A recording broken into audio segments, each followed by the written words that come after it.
सोपी आणि डिलिशियस पालक पनीरची रेसिपी बघूयात। पालकला आपल्याला पहिले धुवून घ्यायचं आहे मिठाच्या पाण्यामध्ये।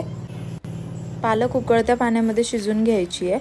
मग त्याला थंड पाण्यामध्ये साईडला काढून ठेवायचं, म्हणजे त्याचा कलर नाही उतरणार, हिरवाच राहील। लसूण आणि कांदा बारीक चिरून घ्यायचा आहे भाजीसाठी। मिक्सरमध्ये आलं, मिरची, पालक आणि कोथिंबीर वाटून घ्यायची आहे। आता पनीरचे क्यूब्स करून घ्यायचे आहेत, तुम्हाला हवे तसे। आता पनीरला फ्राय करून घ्यायचं आहे कढईमध्ये।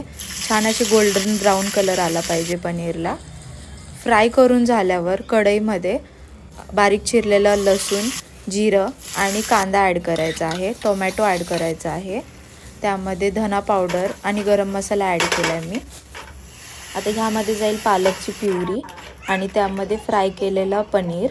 त्यामध्ये मीठ ॲड करायचं आहे आणि थोडंसं पाणी।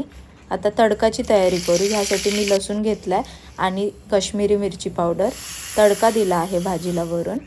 आता पालक पनीरची जी रेसिपी आहे ही आपली रेडी झालेली आहे, तर खाऊन बघूयात।